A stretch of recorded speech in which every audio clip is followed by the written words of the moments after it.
so long. We've been waiting for this time to. ഓം നമോ ഭഗവതേ വാസുദേവായ. ഇന്ന് കുട്ടികൾക്കായി ഒരു ചെറിയ കഥ. ലങ്കയിലെ കളികൾ. ഇതാണ് കഥ. സമുദ്രം തരണം ചെയ്ത് എന്തിനു വേണ്ടിയാണോ ഹനുമാൻ ലങ്കയിൽ വന്നത്, ആ ദൗത്യം വിജയപൂർവ്വം നടത്തുവാൻ അദ്ദേഹത്തിന് കഴിഞ്ഞു. സീതാദേവിയെ കണ്ടു.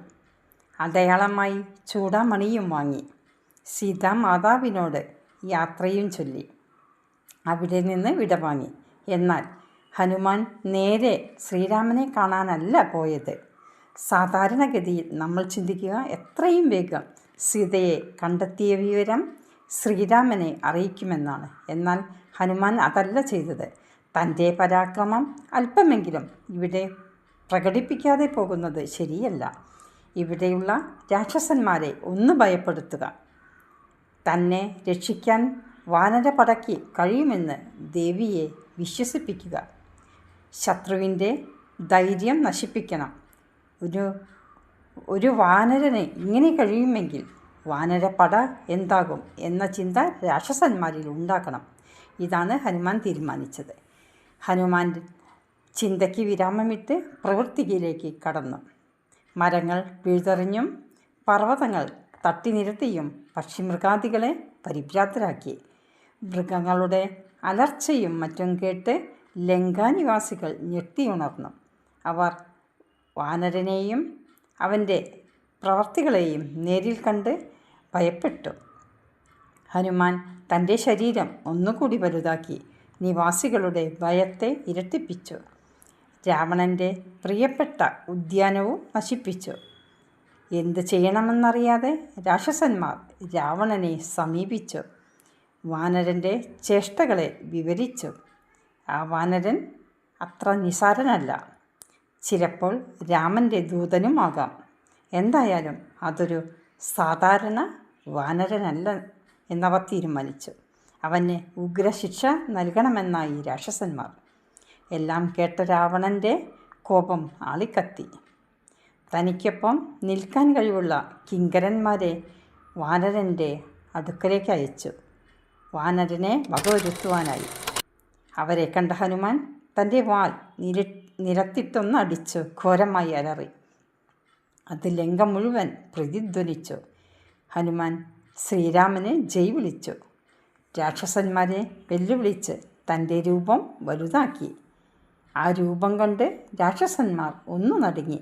എങ്കിലും രാവണൻ്റെ ആജ്ഞ ധിക്കരിക്കാൻ കഴിയില്ലല്ലോ എന്ന ചിന്തയിൽ ഹനുമാനെ നേരിട്ടു. ഗോപുരവാതിൽ തന്നെ ഇളക്കിയെടുത്ത് ഹനുമാൻ എല്ലാവരെയും അടിച്ചു വീഴ്ത്തി. ഇനിയും ആരെങ്കിലും ഉണ്ടെങ്കിൽ വാ, കാണിച്ചു തരാം എന്ന മട്ടിൽ മാരുതി നിലയുറപ്പിച്ചു.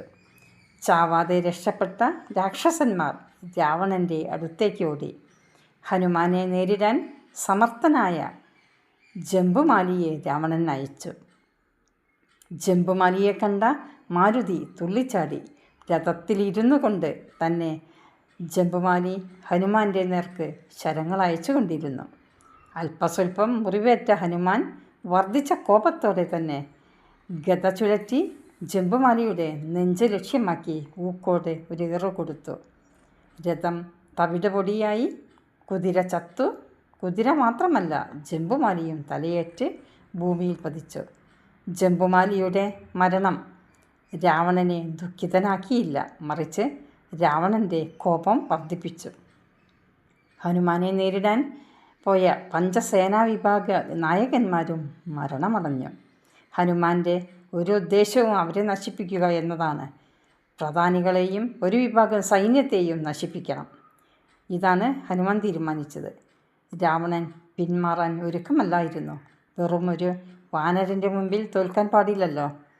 തൻ്റെ സ്വന്തം പുത്രനായ ബാലനായ വീരശൂരപരാക്രമിയായ അക്ഷയകുമാരനെ തന്നെ രാവണൻ അയച്ചു ഹനുമാനുമായി ഏറ്റുമുട്ടാൻ. കുമാരൻ ഭയമേതുമില്ലാതെ മാരുതിയെ നേരിട്ടു.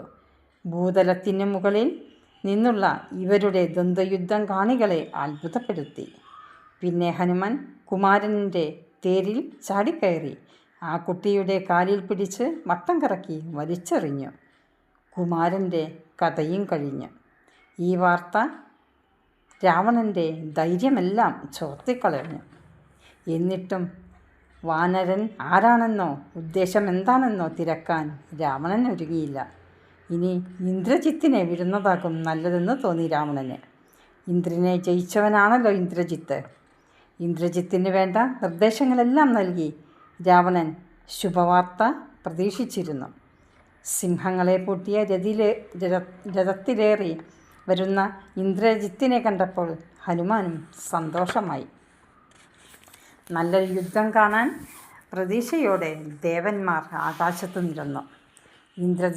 ഇന്ദ്രജിത്തിൻ്റെ ശരങ്ങൾ തലങ്ങും വിലങ്ങും പാഞ്ഞു. എല്ലാം നിഷ്ഫലമായി. ഹനുമാനെ ഒന്നും ചെയ്യാനായില്ല ഇന്ദ്രജിത്തിന്. ഒടുവിൽ ബ്രഹ്മാസ്ത്രം തൊടുക്കുവാൻ ഇന്ദ്രജിത്ത് തീരുമാനിച്ചു. ഇന്ദ്രജിത്തിന് ബ്രഹ്മാസ്ത്രം തൊടുത്ത് വിട്ടു. ഹനുമാൻ ബ്രഹ്മാസ്ത്രത്തിന് കീഴടങ്ങി നിശ്ചലനായി നിന്നു.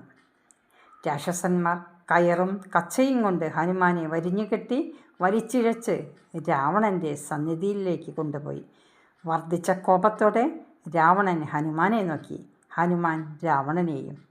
രാവണൻ്റെ രൂപം, ധൈര്യം എല്ലാം വളരെ അത്ഭുതകരമായി തോന്നി മാരുതിക്ക്. രാവണനും ഹനുമാനെ കണ്ട് വളരെയധികം ചിന്തിച്ചു നിന്നു.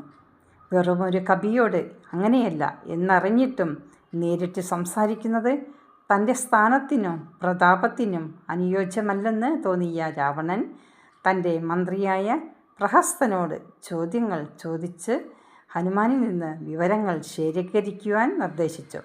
നീ ആരാണ്? എന്തിന് ഇവിടെ വന്നു? ആരുടെ ദൂതനാണ്? തുടങ്ങിയ ചോദ്യങ്ങൾ പ്രഹസ്തൻ ചോദിച്ചെങ്കിലും മാരുതി മറുപടി നൽകിയത് രാവണനാണ്.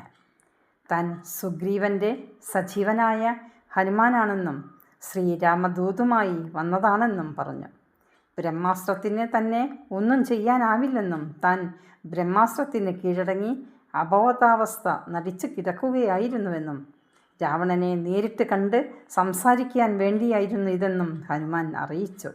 എന്നിട്ട് സീതയെ ശ്രീരാമന് മടക്കിക്കൊടുത്ത് ലങ്കയെ രക്ഷിക്കുവാൻ ഉപദേശിച്ചു. രാവണന് ഇതൊന്നും ഒട്ടും പിടിച്ചില്ല. കോപം കൊണ്ട് ജ്വലിച്ച രാവണൻ ഹനുമാനെ വധിക്കുവാൻ കൽപ്പന നൽകി. പക്ഷേ ദൂതനെ വധിക്കുന്നത് അനുവദനീയമല്ല എന്ന് രാവണൻ്റെ അനുജൻ വിഭീഷണൻ ഓർമ്മപ്പെടുത്തി. ഈ കവിയെയല്ല, ആർക്കു വേണ്ടിയാണോ ഇവൻ ദൂതുമായി വന്നത് അവരെയാണ് ശിക്ഷിക്കേണ്ടത് എന്നൊക്കെയുള്ള വിഭീഷണൻ്റെ വാക്കുകളിൽ കഴമ്പുണ്ടെന്ന് തോന്നി രാവണന്. കവികൾക്ക് വാലാണല്ലോ ഭൂഷണം, എന്നാൽ അതുതന്നെ കളയാം എന്നായി രാവണൻ. വാലിന് തീ കൊളുത്തുക, കരിഞ്ഞ വാലുമായി ഇവൻ പോകട്ടെ എന്ന രാവണൻ്റെ ആജ്ഞ കേട്ട് പഴന്തുണികൾ കൊണ്ട് രാക്ഷസന്മാർ മാരുതിയുടെ വാല് ചുറ്റുവാൻ തുടങ്ങി. മാരുതി വാലങ്ങനെ നീട്ടിക്കിട്ടുകൊടുത്തു. അതിനാൽ ലങ്കയിലുള്ള പഴന്തുണികൾ തീർന്നിട്ടും മറ്റു പലയിടങ്ങളിൽ നിന്നും തുണികൾ ശേഖരിച്ചു കൊണ്ട് വരേണ്ടി വന്നു. തുണികൾ ചുറ്റി ചുറ്റി രാക്ഷസന്മാർ ക്ഷീണിതരായി. ഒടുവിൽ ഒരു വിധത്തിൽ ആ ജോലി തീർത്തു. എന്നിട്ട് ഹനുമാൻ്റെ വാലിൽ എണ്ണയൊഴിച്ച് തീ കൊളുത്തി. ഈ കത്തുന്ന വാലുമായി ഹനുമാൻ്റെ പ്രകടനമാണ് പിന്നെ. ഇനി ബാക്കി കഥ അടുത്ത ദിവസം പറയാം. എല്ലാവർക്കും നമസ്കാരം. ഓം നമോ ഭഗവതേ വാസുദേവായ.